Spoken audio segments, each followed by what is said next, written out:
Hey guys, welcome to the channel. Barrett here with Spec of Tech. I'm glad that you clicked on this video because today is about a 15-inch subwoofer that is brand new to market and it's going to be making some waves. This subwoofer offers a ton of value and will be a direct competitor to SVS and Monolith, so there are some shots fired here. Let's find out if any of those shots are a direct hit. Back in June, I was fortunate enough to take a trip to Toronto to see not just this subwoofer, but a couple of more subwoofers that will be released with this one as well. And the subwoofer that we're talking about today is the beastly Tonewinner D6000 15-inch subwoofer.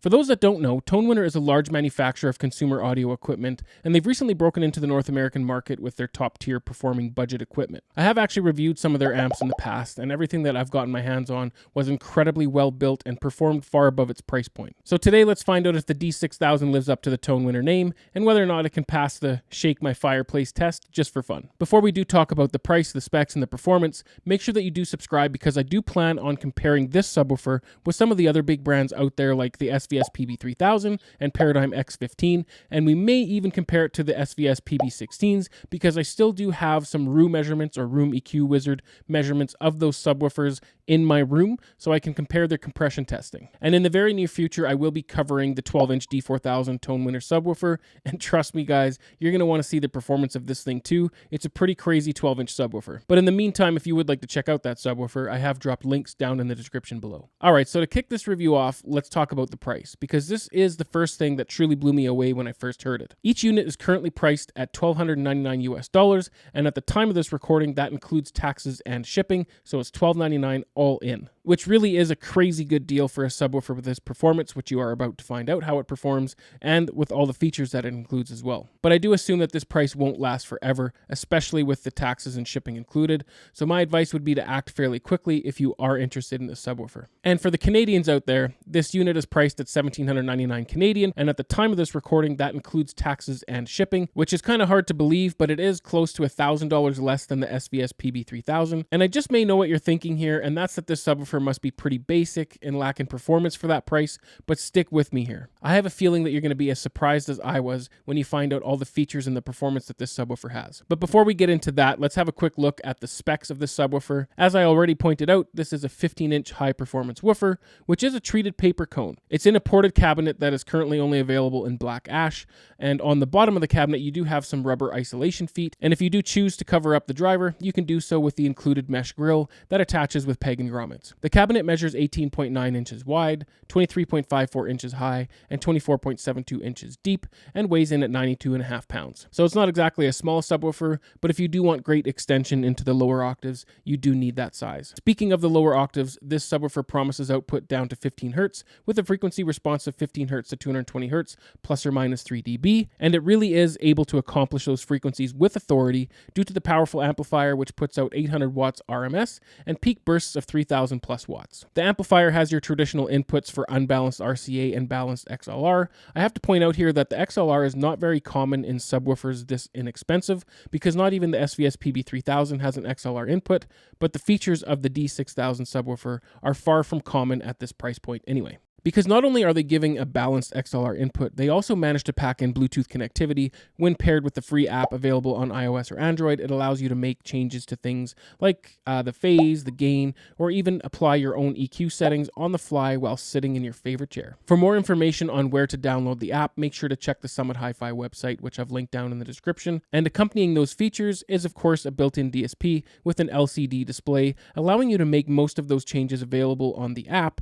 with the display using the touch-sensitive buttons. Now, I know that the display is upside down, but Tonewinner did actually do that on purpose because for the most part, subwoofers are going to be placed with their back against the wall, and with the display in that orientation, it makes it easier for those that place it against the wall to see it and make adjustments. The downside is that those who do not have it against the wall and will be looking straight on at the display, it will be upside down. So it really is kind of a catch-22. You're damned if you do, you're damned if you don't. To complement the features we just discussed, the subwoofer does have different sound profiles like normal, strong, deep, and custom user. And yes, the subwoofer does actually have a sealed mode as well, meaning that you can plug the ports with foam if you prefer the sealed sound. And all this is accessible with the free app. And lastly, what good is a product if the company doesn't stand behind it? The D6000 has a 3-year warranty on the driver and amp, and a 5-year warranty on the cabinet.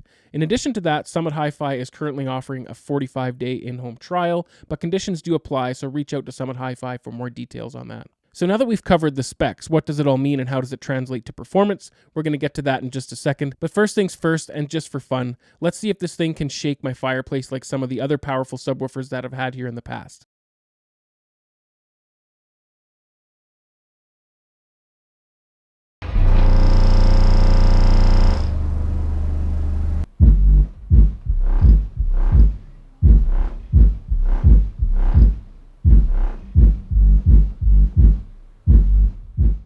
Well, there you have it. It not only passed the test, but it did so in a violent manner. Now, obviously, that doesn't mean much and it isn't scientific, but it is something that some viewers have come to expect on the channel. Now, let's have a quick listen to some other movie demos before we discuss the performance and have a look at the Room EQ Wizard measurements of this subwoofer in my space. But before we play the demos, you need to know that my room, my recording equipment, and the device that you're listening on will greatly affect the sound. Not to mention YouTube does compress the audio as well, so don't take this as an accurate depiction of what I'm hearing in my room. And with that said, make sure that you are using a capable system with subwoofers or a good set of headphones to listen to these demos.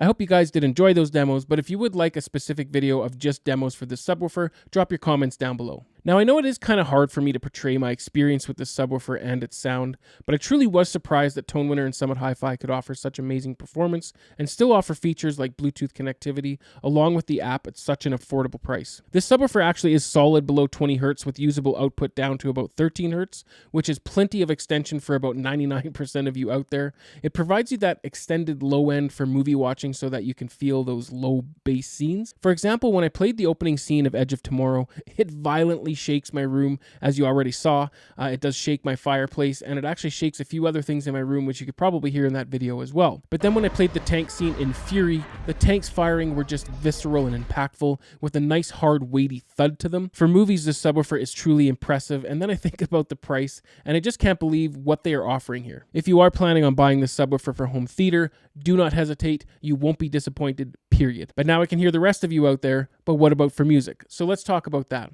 To put it simply, I've heard several different SVS subwoofers in my space, and the D6000 performs just as well as the SVS subwoofers, if not better, for music. The D6000 has a nice, clean, impactful punch that has a deep, throaty tone, similar to the SVS that I just mentioned. Not only does it have a nice punch, it also is able to provide you those room-shaking lows that is present in some music like hip-hop and electronic music. Now, for the audiophiles out there, is this the cleanest, most accurate subwoofer I've ever heard? Well, no. Now, with that being said, I do feel that most audiophiles out there would be completely satisfied with the bass that this subwoofer is putting out, especially when you keep the price in mind. And furthermore, I would say that about 99% of the people out there would be more than happy with the performance of this subwoofer when it comes to music specifically. But here are a few music demos so that you can hear it for yourself. And yes, I do understand that demos over YouTube are kind of a questionable thing, but a lot of people out there do expect them, so I am going to put them in this video. But do keep in mind that I'm only playing the LFE of these songs because we are here to hear the bass.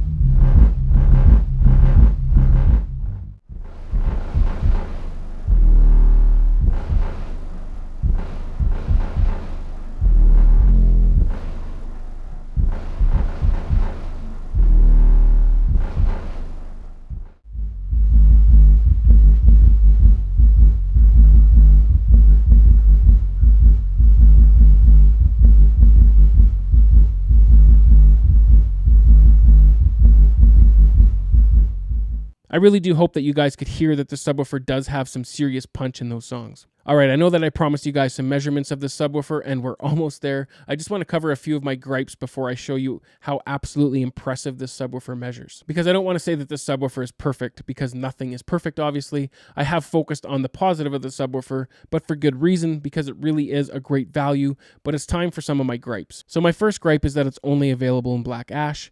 Which does look good, don't get me wrong, but I do wish that there were some other finishes to choose from. I also understand that to keep the price down, you do need to keep the production cost down, and a black ash finish is an easy way to do that. But I do wish that they did offer some other finishes. And secondly, this is more of a nitpick, and most ported subwoofers are guilty of this unless they are really aggressive with their DSP. And that is that when you push this subwoofer to its limits, especially in the low end, you will hear some port noise, and you may even hear some mechanical noise coming from the driver. And again, this is pretty common, especially in subwoofers 15-inch and smaller that provide low-end extension, but I still wish that it wasn't there.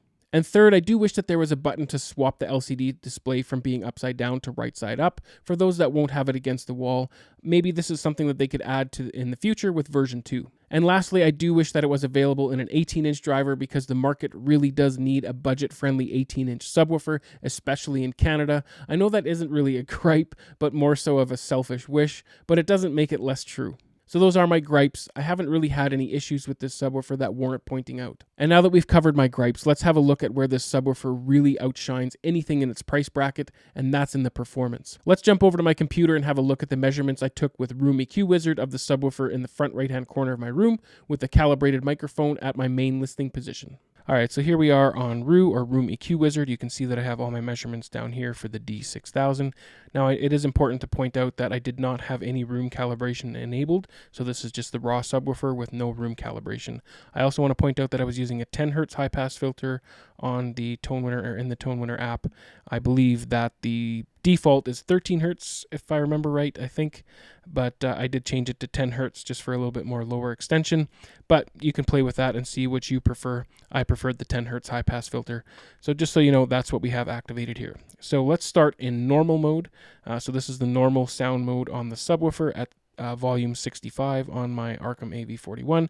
The volumes don't really matter. What we're looking for here with compression testing is that the response is linear and increasing by about 3 dB each time I step up here. And I also want to point out that I was measuring down to 5 Hertz with that first measurement, and then I just stopped it at 10 because we weren't really having much usable output after 10 anyway. So that's why you see these this response cut off at 10 Hertz. But there we are at 68 volume, and then here we are at 71 volume. And you can see here that maybe we are compressing just a slight bit around 12 Hertz. But I mean, we're already on the downward slope there, so I'm not going to consider that our compression. Once we hit volume 74, you can see that it's much more aggressive with the compression, but only from about 20 Hertz down. So let me point that out. From 20 Hertz and up, we are not really compressing at all still. With the subwoofer, it's only from 20 Hertz down that we were compressing. So, I mean, we were hitting peaks here of almost 117 dB at 32 Hertz, and at 20 Hertz we were hitting 107 dB. So pretty impressive, but that wasn't at compression, so that we won't use that as our max output. Technically, before compression, this is our max output. So we were hitting 114 dB at 32 Hertz, and then at 20 Hertz, we're at 105 dB still, which is quite impressive. And at 15 Hertz, we're still almost 99 dB, 98.8. And usable output, I would say it starts to slope a little bit more aggressively starting about here. So usable output down to about 11.5 Hertz. So yeah, 96-ish dB at 11.5 Hertz. Pretty impressive. So that's what it looks like in normal mode. And I'll show you what it looks like. So this is normal mode at 65 volume. And then we have strong mode here at volume 65. So it starts to, like, there's a little bit of a difference here. You get a little bit more output between, say, 70 and 100 Hertz, but not a whole lot.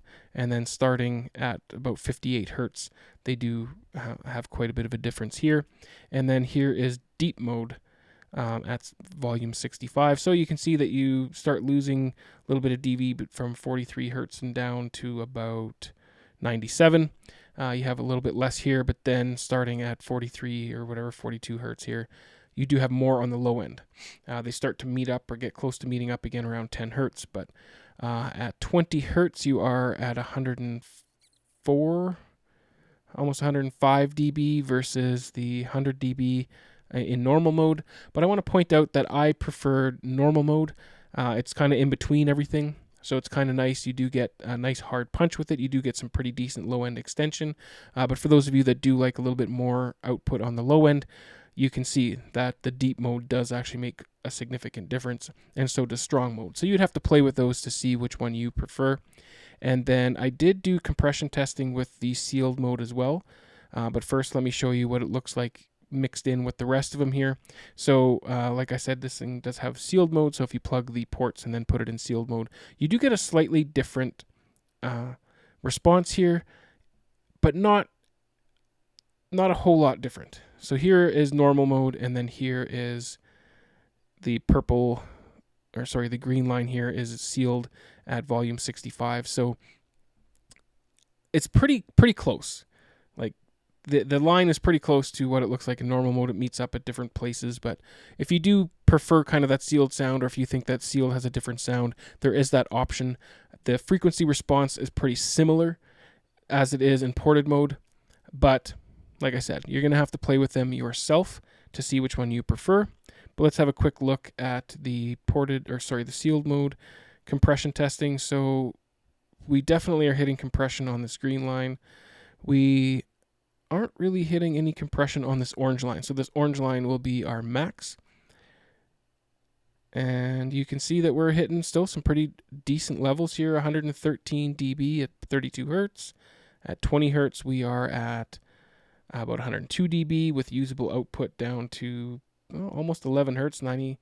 It does start to roll off a little bit more here, so we'll say right here, just for fun, 11 hertz, basically 92.5 dB, and at 15 hertz we are 97.7. And again, a pretty flat response. Keep in mind that when you use room calibration, you should be able to level this out. But even just as a stock sound or as a stock DSP, this is pretty flat. I mean, keep in mind that these nulls and stuff are a lot to do with my room. This peak is a lot to do with my room. So you're pretty flat to right about here. You could probably have this almost board flat if you wanted to with calibration. And then here's your natural roll off. So very impressed with the performance of this subwoofer. Considering the price, these numbers are very impressive. Very impressive, guys. Like, yes, you do start to slope off a little bit here at 20 hertz, but you still have very usable output. Like I said, in some cases about 13 hertz, sometimes even a little bit closer to 11 hertz with this subwoofer, which is incredible for this price point. Just absolutely incredible. Now that's what I call value, guys. Amazing performance at this price point is very hard to find. In a time where prices have been creeping up for the past few years and just seem to be getting out of hand, not just with audio equipment, but almost all consumer goods across the board, it's refreshing to see someone like Amir who recognizes that and is trying to combat it for the average audio consumer. I really am thrilled that there are more performance-oriented subwoofers entering the scene, especially after the 20% SVS price increase in Canada recently. I have dropped links down in the description below if you'd like to have a look at the D6000 for yourself. You may want to consider subscribing though, because I do plan on comparing this subwoofer to other subwoofers from SVS and Paradigm. Can the D6000 compare for far less money? Well, teaser alert, I've already looked at some of the numbers and I believe that you're going to be as shocked as I was. And if you guys do subscribe, make sure you tick the bell icon and please take just one short second to hit that like button. I always do appreciate it. And if my videos have helped you or entertained you, please consider supporting the channel. A lot of what you see reviewed and compared on this channel is purchased by me, so your support would really go a long way in helping the channel. I've dropped my Patreon link down in the description below, or you can hit the thanks or the like button right below this video. Remember to enjoy your systems. I'll see you on the next one. Cheers.